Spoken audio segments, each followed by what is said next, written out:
bom? Eu disse para vocês, e é que quando eu digo, é porque realmente eu quero cumprir e cumpro. Porque tudo que a gente quer e a gente tem atitude, quando a gente acredita, acontece. E aí, imaginem vocês que eu trago umas pessoinhas aqui, sabe?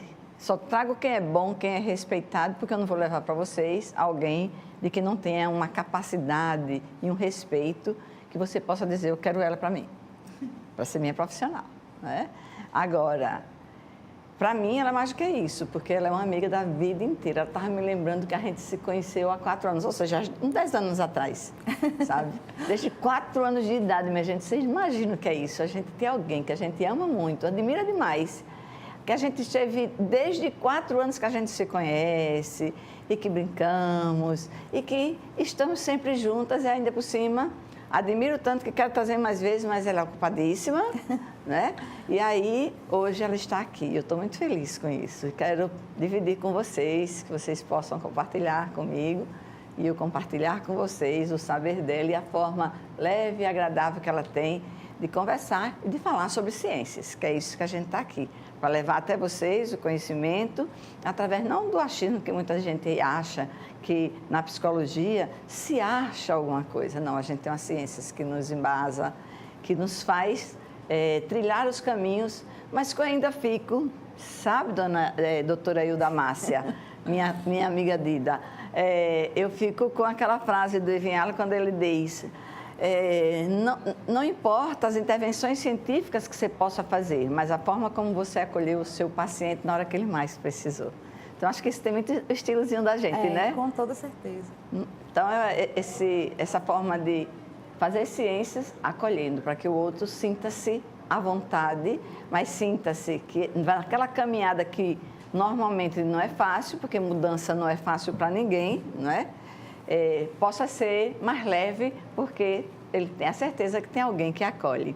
E aí, veja só, hoje a gente escolheu o termo de ansiedade, e esse tema a gente escolheu porque quando a gente se vira, tem ansiedade, inclusive a gente vive se policiando com as nossas próprias ansiedades, né?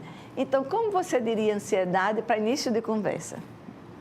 Ansiedade é uma reação fisiológica à luta-fuga. É algo que ocorre no organismo da gente, normalmente, naturalmente, que nos prepara para correr de um perigo ou enfrentá-lo. A ansiedade, ela não é para prejudicar o organismo, ela é para protegê-lo. O que você estava falando no início da chamada, que eu achei extremamente interessante, é isso.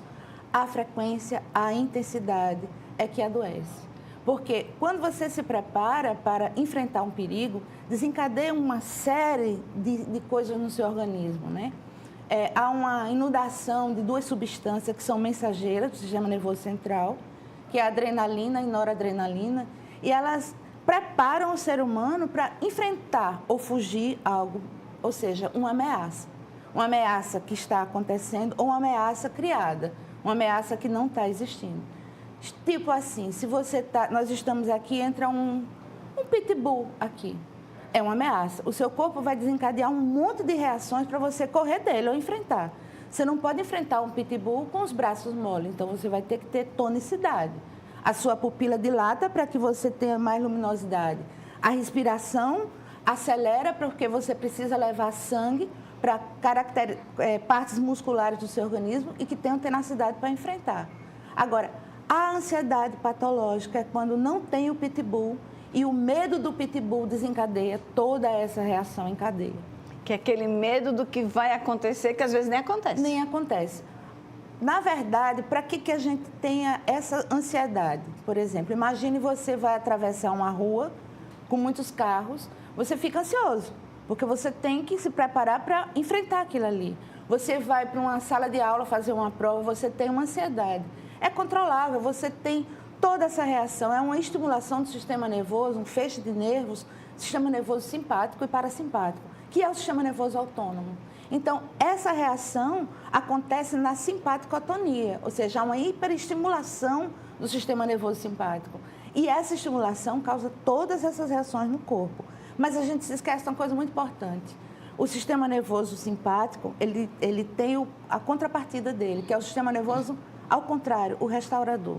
O que te prepara, te restaura. E isso é fisiológico.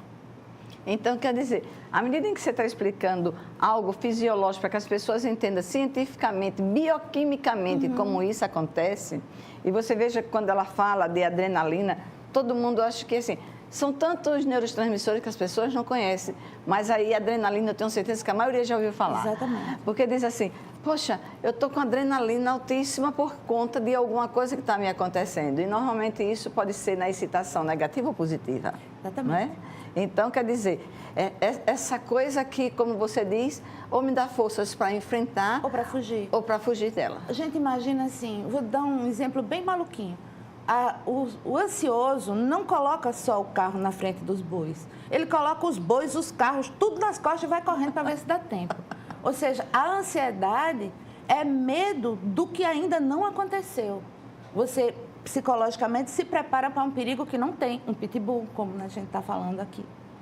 Pois é. E aí você veja que nessa sociedade, nesse mundo, onde os estímulos aos medos são eminentes, porque se fala do final do mundo, se fala da guerra, se fala a própria ecologia, quando se diz, tem um buraco negro, as árvores estão sendo ali dizimadas, não é? Então, sem respeito, as pessoas já ficam imaginando que tem coisa ruim.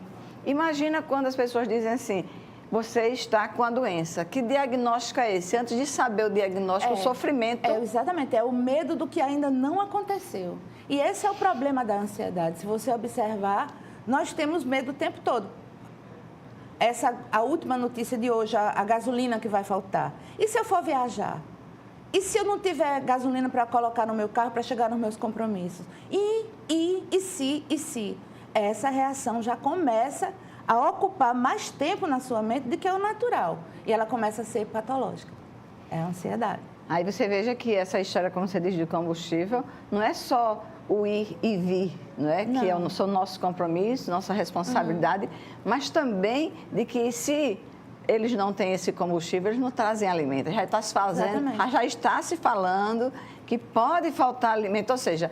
toda ainda estimulação para se ter medo. Esse mundo também faz isso, né? Isso. E o dia a dia, cada momento você vai encontrando fatores ansiogênicos o tempo inteiro. Você sai de casa, no que depende de você, você vai chegar no seu compromisso na hora certa. Aí vem trânsito. E você tem um compromisso que não pode faltar, é inadiável, e não depende de você o controle do trânsito. O que é que isso acontece? Você começa a entrar num processo de ansiedade. E você vê, no quadro da ansiedade, no nosso DSM, que é o nosso Manual de Estatística de Doenças Mentais, nós temos um eixo da ansiedade, que são movimentados por esses neurotransmissores, noradrenalina e adrenalina. Esse eixo vai do pânico, do transtorno de estresse pós-traumático, do transtorno de ansiedade generalizada, do toque. E isso, Cláudia, um problema grave é que isso está acontecendo com as crianças. Eu tenho pacientes pequenininhos que têm transtorno de ansiedade generalizada, que usam medicação, que estão com psiquiatra. O que chamamos de TAG, né? O TAG. Transtorno de ansiedade generalizada. Como é que a pessoa, quem está em casa, essa mãe, essa pessoa que cuida dessa criança, como é que ela vai, só em observar, ela já teria como ter esse diagnóstico? Quais são os sintomas que preocuparia para ela levar Por ao exemplo, profissional? A criança não... Fazendo coisas que ela sempre gosta de fazer, ela fica irritada, fica nervosa, não quer ir para a casa dos coleguinhas, ela tem medo, porque tem um outro problema, que é a ansiedade de separação, que é muito comum. Ela começa a ter pensamentos catastróficos de algo ruim que vai acontecer e começa a manifestar isso. Aí tem as fobias, fobia de elevador, fobia de cachorro, é uma série de fobias que são caracterizadas por aceleração do batimento cardíaco, angústia precordial, e pensamentos catastróficos. O ansioso é muito rico em pensamentos catastróficos. Tem um condicional. Criativo. E se acontecer? Isso com a criança, é bom os pais observarem e colocarem uma coisa fundamental. Criança tem que ter tédio. Criança tem que ter tempo para fazer nada. Quanto mais você ocupa o dia todo do seu filho para que ele não canse, você vai querer uma criança o tempo todo super estimulado. Você está fomentando um quadro ansiogênico no seu filho. É preciso prestar atenção. E a parte patológica, que quando essas crianças nos procuram, é quando esses sintomas são exacerbados. Ele não consegue mais dormir à noite, ele tem angústia, tem pesadelo, tem isso, tem um monte de situações que são manifestações claras de um distúrbio, de um transtorno de ansiedade. Eu acho que o transtorno de ansiedade é visto e se torna preocupação, principalmente quando ele tem respostas negativas na escola. Esse também. Tem uma pessoa, um pacientezinho, que ele dormia na escola, porque ele não conseguia dormir à noite. Então, a escola apontou baixo rendimento, a criança está dormindo na escola, o que é que está acontecendo? Um quadro de ansiedade, é preciso tratar. Começa a baixar o rendimento, as brincadeiras, e a criança fica arredio. É muito importante, muito interessante ver isso. Aí, quer dizer, fica arredio. E aí também naquele caso da criança que ela se fecha. Sim. Que ela fica tímida, ou seja, ela começa a ter tudo isso, mas só para ela. Então, ela não compartilha daquele sofrimento e aí vai para uma oncofagia, né? Ela começa a roer unhas, a tricotilomania, que é o arrancar de cabelo, e algumas coisas que as pessoas apenas chamam de mania. Esse menino, essa menina está com mania de. Essa tal de mania de, as pessoas precisam entender de que ela também faz parte desse quadro de ansiedade. Exatamente, faz e com uma frequência muito grande, é o que me assusta. Nós adultos, nós lidamos com ansiedade, nós somos ansiosos, como a gente estava conversando. É uma reação natural, uma reação em cadeia. O máximo que você pode acontecer numa crise de ansiedade é você ficar tonto, mas você lembra, tem o que contrai, que é o sistema nervoso simpático, e o restaurador, que restaura toda essa função no seu organismo. Mas a gente tem tanto medo que a gente começa a exacerbar e a retroalimentar essa angústia, retroalimentar a ansiedade. E aí, o que é que a gente diria, por exemplo, que claro que na hora que você vê que está num quadro assim geral, onde você está percebendo alguns sintomas, mas que você não tem a capacidade de fazer esse diagnóstico, tem que levar para um profissional que possa lhe ajudar. E a gente sabe que ainda essa é uma coisa que se adia muito. Tendem a banalizar, naturalizar, achar que é danado. Mesmo, que é danado, que isso vai passar. Rotula, inclusive. Eu considero, Cláudia, que, para mim, uma coisa também que você falou, eu concordo totalmente, para mim o parâmetro sempre será o sofrimento. Se você observa que essa criança começa a entrar em sofrimento, ou esse adulto, procure ajuda. Não é necessário aguentar sozinho um sofrimento. Você pode ter essa ajuda do psicólogo, do psiquiatra, que vão te ajudar a lidar com isso, com os transtornos de ansiedade. E só quem tem transtorno de ansiedade sabe como não é fácil. Mas com certeza. E sabe como é doloroso. Exatamente. Você tem uma angústia por ansiedade. Eu tenho um mais profundo respeito quando o paciente chega para mim e fala: eu estou ficando louco. Não, você não está ficando louco. A gente vai informar o paciente. Eu sempre trabalho com muita informação. Escrevo o texto, faço a apostila, faço o filme com as crianças. A psicopedagogia, né? A psicoeducação mesmo. Eu vou mostrar porque você, de repente, quando você conhece o que você tem, diz: poxa, eu não vou morrer, eu não estou tendo um infarto, eu não estou tendo labirintite, eu estou tonta porque meu cérebro está hiperoxigenado. Eu posso controlar com a respiração, posso procurar uma medicação com o médico, isso pode ser atenuado, entendeu? Pois é, e aí essa é a nossa missão, dar os caminhos, né? E mostrando esses caminhos, estar ao lado para que ele se torne um caminho, vamos dizer, menos doloroso, com menos sofrimento.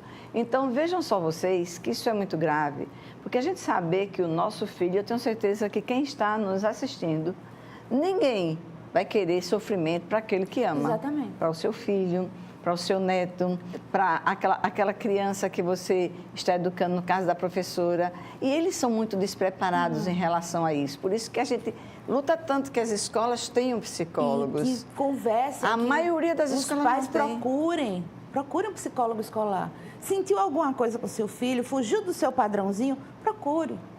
Eu trabalho muito com o enfrentamento do medo, enfrentamento da ansiedade com criança.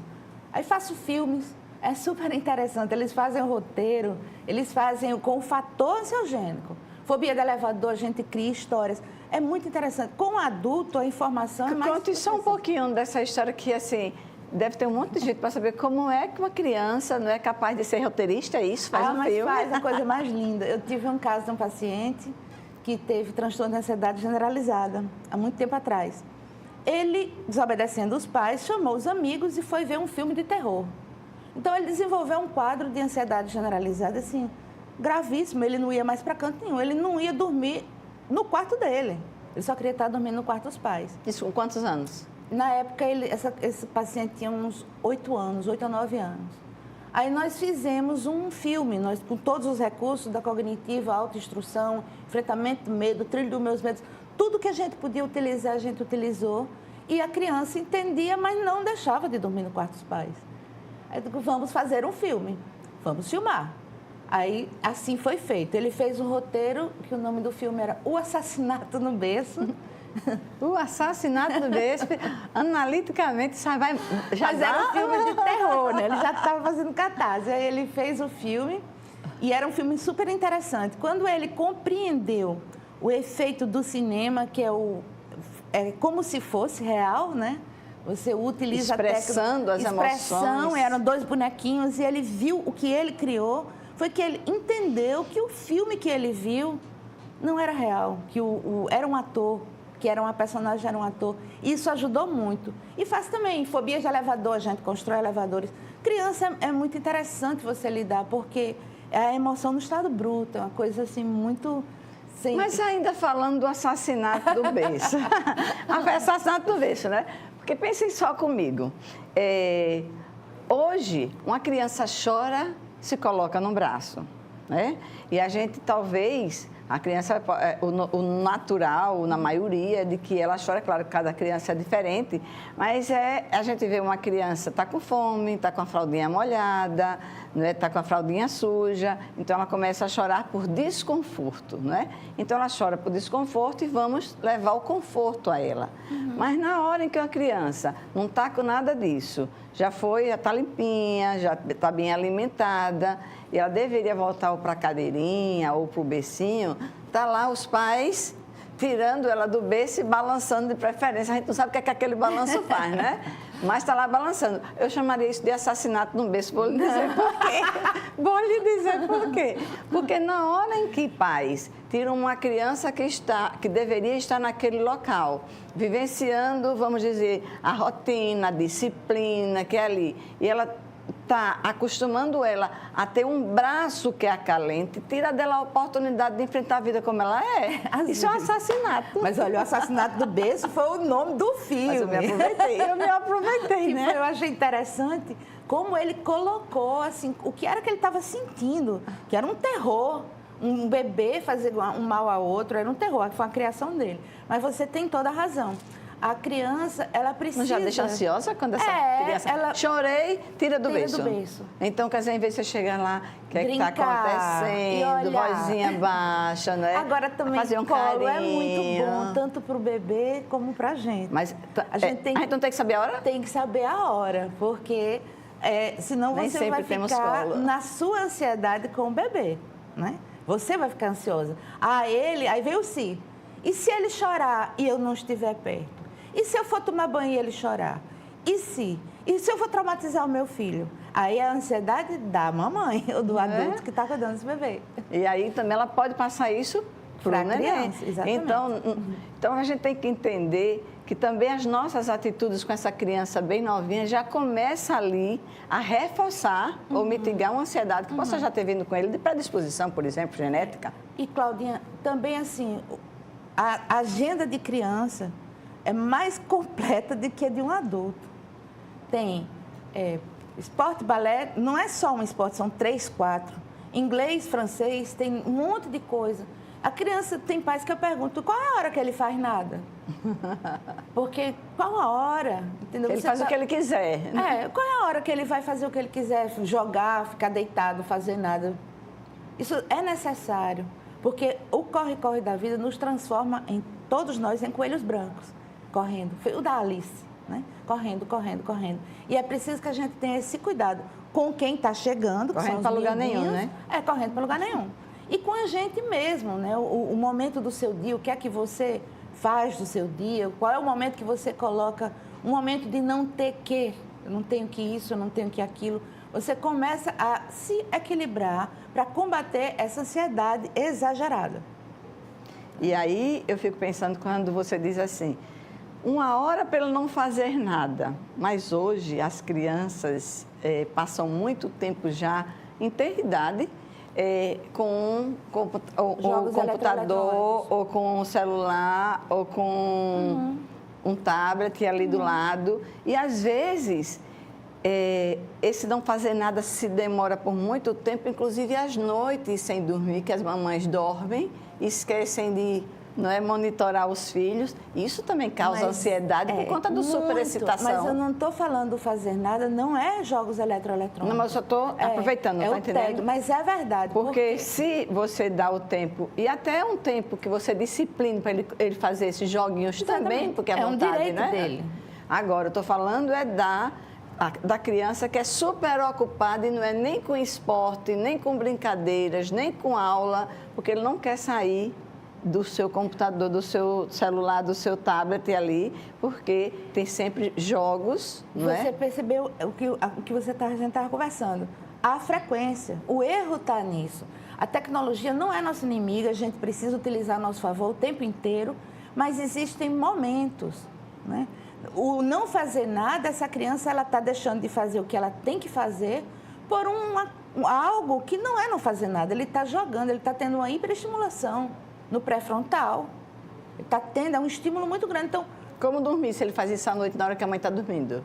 Pois aí no outro dia ele tem escola logo cedo. Ele precisa obedecer, precisa conversar, disciplinar.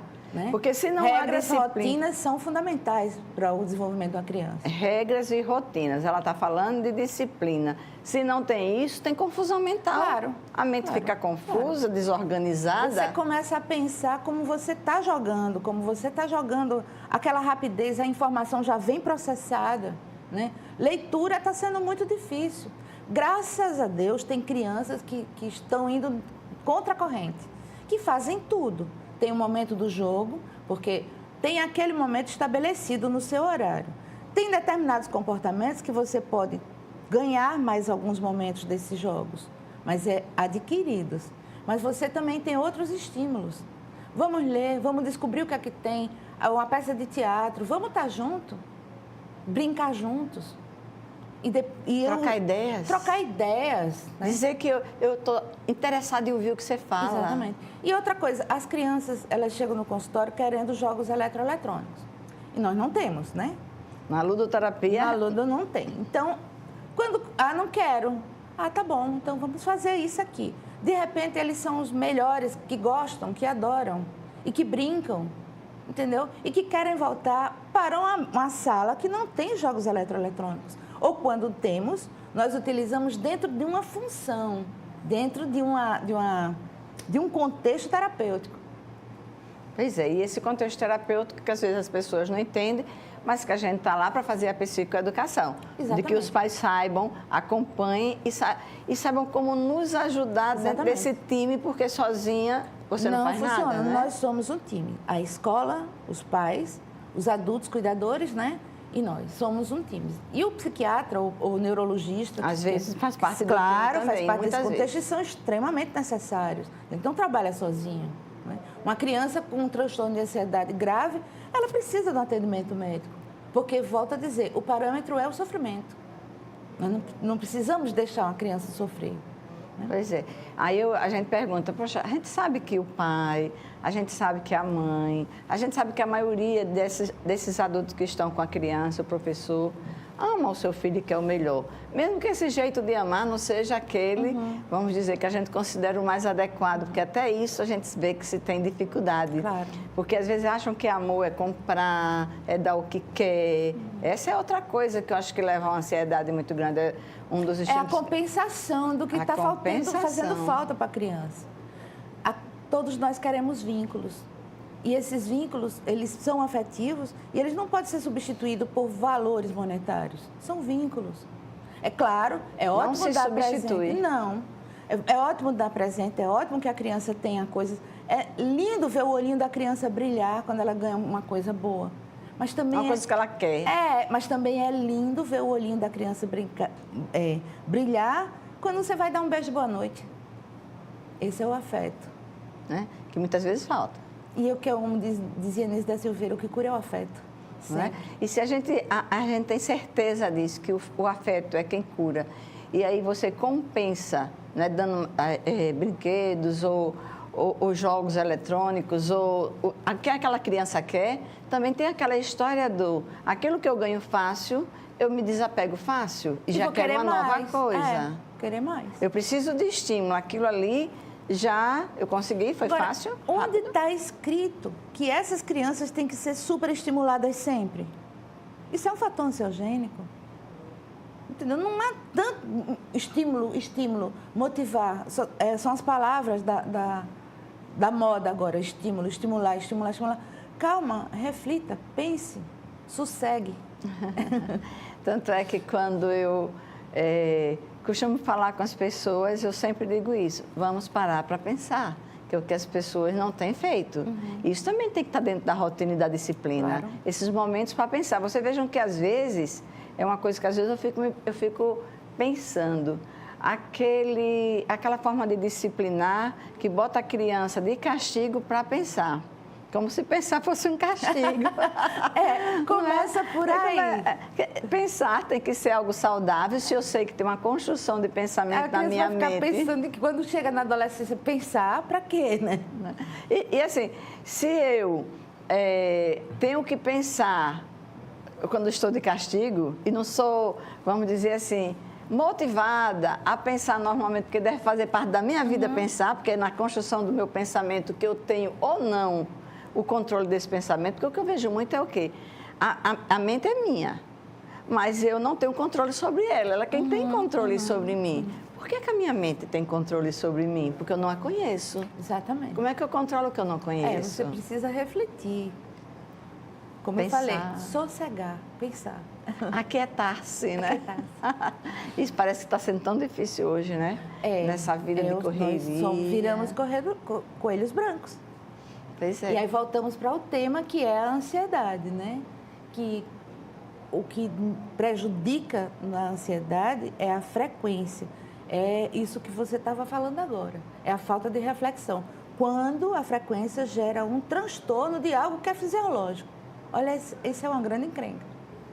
Uma grande encrenca que a gente pode resolver, né? De que os pais precisam saber. E nós adultos também, a gente pode entender. Quando a gente começa a entender, a gente se localiza, conhece a mente, sabe o que é que está acontecendo. Para de temer e para de retroalimentar a ansiedade.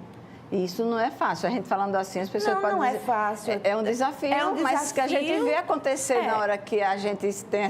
Por isso que trabalhamos no que acreditamos. Exatamente. E é uma construção. É uma construção. Não é mágica. Não se cura um transtorno de ansiedade com um livro apenas ou com uma sessão. Não. Existe... Veja, você teve uma exacerbação de um processo fisiológico que é para proteger o seu organismo. A sua proteção está sendo usada contra o seu organismo. Ele está exacerbado nos sintomas e causa incômodo. Pois é, e na hora que causa incômodo, traz sofrimento. Sofrimento. É nessa hora, então, que se eu estou incomodado, se eu estou em sofrimento, por qualquer razão que me faça não achar que a vida vale a pena, que essa vida está legal, que ela é boa, que estamos nessa condição para viver bem, aí a razão de se preocupar e dizer, poxa, eu quero que meu filho melhore. Então, se eu quero isso, eu vou ter que ir para o profissional que disso entende. Porque as pessoas... Eu estava até falando ontem com a vozinha, não era nem com a mãe, viu? Uma vozinha uma vizinha do prédio. E ela dizia assim, mas doutora, por que hoje em dia todo mundo diz, leve no psicólogo? Eu digo, rapaz, se estão dizendo isso, eu estou até admirada e feliz, né? Porque se você tem um problema no dente, você vai dizer que vai para onde? O dentista, né? E hoje a gente vê que os pais estão com grande dificuldade de educar seus filhos. Como não vem com manual de instrução e cada um é único, isso já desafia, não é? De como é que eu vou tratar cada um de uma forma diferente, sem ser mais ou menos, né? Sendo justo.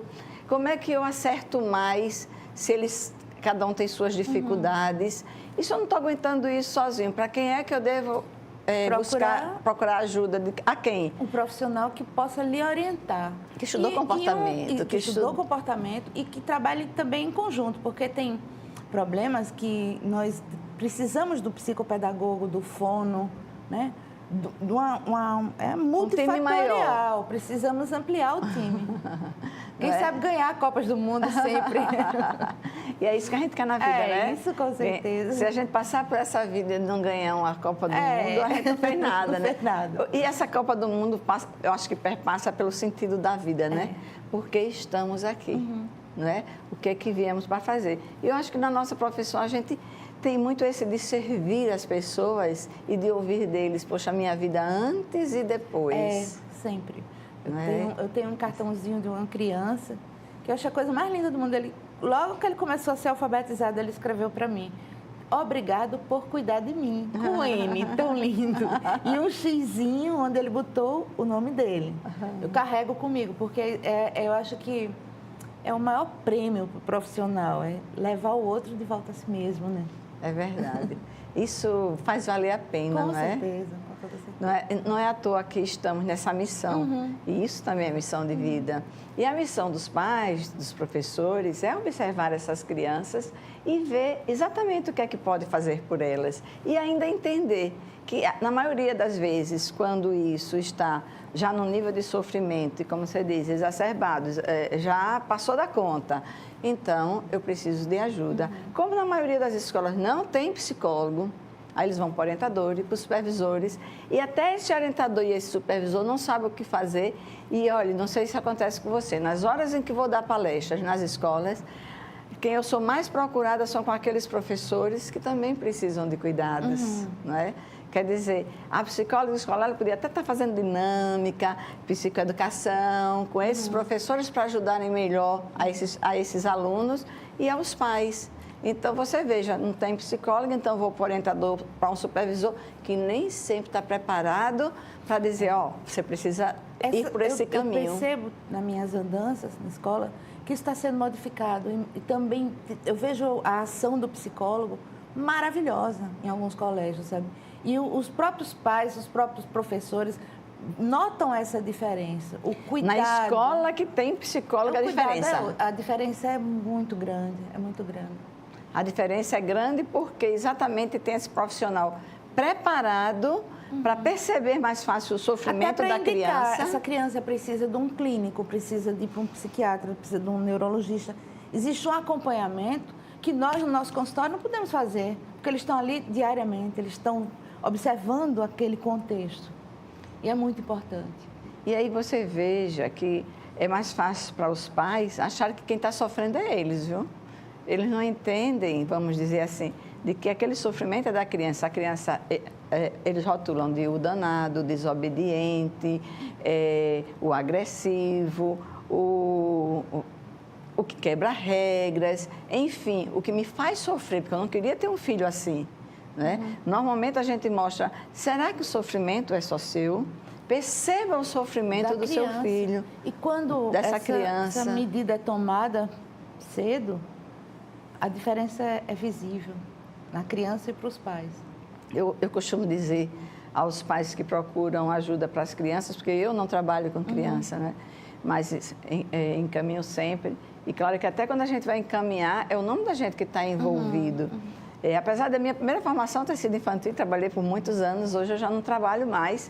Mas o que é que você percebe? Na hora em que você mostra de que aquela criança que ele diz que está dando tanto trabalho e desassossegando a família, o sofrimento, quando ele olha, é que ele vai se dar conta, que vai ter aquele insight, tá entendendo? Deixa trazer para a consciência, não é? Porque ele não percebeu que aquilo que ele chama de indisciplinado, de desobediente, de danado, tem um sofrimento interior. E é uma encrenca. Essa encrenca que você, por exemplo, no consultório, quando chega, não é? Você atende de que idade a que idade? Eu atendo os maiorzinhos, eu trabalho acima de 7 anos de idade, 7, 8 anos de idade, por conta de limitação física. E até adulto. Então, você faz atendimento não só de criança, como adolescente e adulto. Né? Aí, só os menorzinhos é que você... Eu encaminho porque eu não tenho condições físicas de atendê-los. Sei. Aí a limitação de cada um é de saber o que é que eu posso fazer melhor e o que é que eu não consigo fazer melhor. Né? E aí, nessa hora, você hoje vê a maioria das pessoas que vêm ao consultório, elas vêm por que razão no seu consultório, doutora Hilda? Tem demanda espontânea, normalmente os adultos vêm por demanda espontânea ou encaminhamento psiquiatra, né? Depressão, pânico. E as crianças vêm com uma demanda bem específica de neurologistas e de escolas. Essa é a demanda que já com diagnósticos? Às vezes vem com diagnóstico, às vezes vem com uma hipótese diagnóstica para se trabalhar e checar.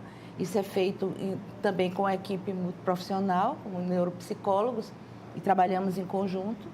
E essa é a demanda maior. Adultos, a demanda é mais espontânea. Em criança, a demanda é mais indicativa. O sofrimento do adulto, além dessas doenças, tem muito da dificuldade do relacionar-se, né? Seja com a família, seja no trabalho, né? Os companheiros trazem muitos sofrimentos, a gente percebe isso. Cada caso, eu não costumo dizer única, né? Caso, é uma pessoa que está com uma necessidade. Cada um tem uma necessidade diferenciada e respeitada, precisa muito cuidado com a dor do outro. Não é? Porque até às vezes o que para você possa ser uma coisa fácil de lidar, para o outro é muito difícil. Claro, a experiência dele é como ele está vivenciando aquele problema. E é doloroso. E a dor do outro, por mais que eu tenha compaixão, eu mesmo me colocando no lugar dele, eu não sinto, não tem como eu sentir. Não é? Eu posso me colocar no lugar do outro, mas sentir a dor do outro, né? Isso é bem diferente. Respeita a dor do outro, sentir... A palavra-chave seria respeitar a dor do outro, né? Que já é um bom caminho, que a gente não vê muito isso acontecer. E a dor do outro, às vezes, é pequenas coisas ou coisas intensas, mas sempre grandiosas para ela, porque ela está sentindo, está vivenciando. Né? Então, assim, esse sofrimento a gente vê na vida e no mundo acontecer por diversas coisas. Mas você sabe também esse mundo acelerado que diz assim, a gente está fazendo pós-graduação e já pensando no mestrado a gente está pensando no doutorado no pós-doutorado. Isso é? A gente está ansiedade. Mas o mundo está ansioso, né? Cobrando também as pessoas isso. Você está fazendo um trabalho e aí já estão falando do próximo trabalho, você nem terminou um com tranquilidade e tudo mais, e já está se pedindo um outro porque você precisa fazer diversas coisas e dizer, eu faço diversos papéis, não é? Porque realmente na vida a gente tem, inclusive enquanto mulheres, a gente acumula muitos papéis. Mas sim. Não aprendemos, vamos dizer assim, a ensinar, eu vou dizer nós, porque claro que os filhos são educados pelas mães, né? E a gente não dividiu com os pais a mesma tarefa, ficamos sozinhas nessa superprodução, né? Tem que fazer tantas coisas, né? Então, também isso causa ansiedade, né? Com toda certeza. Então, é preciso dividir. É o medo do que vai acontecer. A ansiedade é pensar no futuro. E eu preciso compartilhar, né? Se eu não consigo fazer isso, se eu não tenho um companheiro que me ajude nessa educação do meu filho, nessas atitudes que deveria ser não só minha, né? Nesses comportamentos, por exemplo, no processo educativo, que ele seja realmente compartilhado, então eu estou colocando nos meus ombros um peso muito grande. Que precisa ser dividido, né? E à medida que esse pai não divide, essa criança também vai crescer, não é? Não aprendendo a dividir, e aí vai virar um ciclo que a gente vai parar quando? Não é? Então, alguém precisa pensar, poxa, desde cedo eu já vou colocar, não é, o meu filho homem com a minha filha mulher sendo tratado, vamos dizer, a fazer as mesmas coisas. Quando a gente diz assim, tratar da mesma forma em algumas situações, não é? Porque é difícil a gente tratar a mesma pessoa, as pessoas diferentes do mesmo jeito. Os diferentes, né? E como lidar com cada coisa que nos desafia. Com toda certeza. Né? E esse desafio não é desagradável, ele é agradável, Pelo contrário, ele é extremamente agradável. Né? Veja, a gente tem 5 minutos. Não sei se você viu quando o rapaz chegou ali e disse 5 minutos. E aí a gente vai escolher as coisas que a gente quer dizer para as pessoas que estão em casa e que a gente não disse ainda sobre a ansiedade e que é tão importante que eles possam saber. não é? Então, o que você diria, assim, que conversamos, mas tem determinados aspectos da vida da criança que é preciso observar, não é? E saber que aquilo é ansiedade. O que eu diria para os pais, para as pessoas que estão nos assistindo, que criança não é um mini adulto. Criança tem a percepção de mundo dela, as vivências dela. Às vezes elas não conseguem expressar o que estão sentindo. É que preste mais atenção. Se você observar o sofrimento do seu filho ou uma frequência de algum comportamento, procure ajuda. Ajude ele a enfrentar o mundo de uma forma menos ansiosa, mais preparado para a vida. Pois é, eu estava falando da história da avózinha, eu dizia para ela é uma pessoa de muitas condições, e eu dizia, a maior herança que eu acho que hoje pais podem deixar para os filhos, uma família pode deixar para os filhos, é cuidar da cabeça dele, é cuidar da mente dele. Porque essa mente, ela controla, desde o piscar dos olhos, a construção de um pensamento que tende a ser mais negativo que positivo, pelo que o mundo estimula. Você liga a televisão, está lá. E distorce os pensamentos também, né? A forma como nós interpretamos a realidade cria uma forma de pensar. E é essa forma que nós vamos enfrentar o mundo. Então, a gente tem que ter uma visão real do que está acontecendo. Isso é extremamente importante. Ou seja, e se a gente não tem real e se a gente distorce, a gente está entrando no campo das neuroses, não é? Que faz exatamente distorcer a realidade sem perceber, que é o nosso trabalho. Fazer com que você tenha consciência daquilo que lhe é inconsciente, que você não está conseguindo enxergar, você não está conseguindo perceber. Como você reage. Trabalhar em cima da sua construção. Essa é a nossa missão. Em cima da sua construção. Essa construção, a gente, quando fala assim, parece muito simples. Mas não é. Ela não é simples, mas também ela é completamente possível. Porque se não acreditássemos nisso, a gente não estaríamos aqui e não teríamos o resultado que temos, Exatamente. Não é? Então, quer dizer, é dos resultados que temos da certeza de que é possível reconstruir, sim. Que é possível ressignificar, sim. Né? Se para uma pessoa determinado comportamento ou atitude tem um significado que lhe faz mal, vamos dar um novo significado. E validar, ressignificar e validar esse comportamento com suas atitudes positivas, que é assim que é. Pois é, que é assim que acontece, né? Então, quer dizer, cabe a cada um de nós cuidar, sim, do outro, prestar atenção no outro, se nós somos seres humanos comuns, igual a todos, com as nossas diferenças, que a gente possa olhar para todos. E, claro, que na hora em que a gente vê esse grau de sofrimento, buscar a cura daquele sofrimento. Isso aí a gente acha que deveria ser uma coisa normal, o que não acontece tão facilmente na mente, não é? Mas a gente tem que entender que também para cuidar do outro, para fazer a mudança do outro, é preciso cuidar da gente e mudar. E isso não é fácil, mas é completamente possível. Às vezes a mãe leva o filho, né? E necessário. Isso daí é uma grande dificuldade, cuidar da gente. Mas isso precisa ser uma prioridade, tanto na vida pessoal como profissional. E aí você imagina, minha amiga querida Dida, né? Que quando as pessoas não percebem isso, quanto tempo elas passam de sofrimentos que poderiam evitar? Muitos. Não é? Então, quer dizer, o que a gente mais... Poxa, como sofreu tanto até chegar até aqui, não é? A gente não diz a ela, mas a gente pensa, não é? Poxa, poderia ter vindo antes e seria mais fácil a gente cuidar. Mas foi no tempo que ela percebeu ou que alguém percebeu, não é? E que ela achou que era o tempo certo. Aí eu digo, não tem herança maior do que você deixar o seu filho, vamos dizer assim, com equilíbrio, ele se conhecendo e aí pronto para enfrentar as dificuldades da vida, que é essa certeza mais absoluta que temos, não? De que vão ter dificuldades. Então, vamos nos despedir aqui, não é? Eu queria dizer que foi um prazer muito grande tê-la aqui. Gostaria que não demorasse tanto para a próxima vez, tá certo? E aí você pode dar uma palavrinha para o nosso telespectador. Todo meu estar aqui, como o Cláudio falou, nós nos conhecemos desde 4 anos de idade, é um tempinho considerável, mas uma pessoa que eu admiro muito. E estarei sempre com você quando você precisar. Coisa linda, né?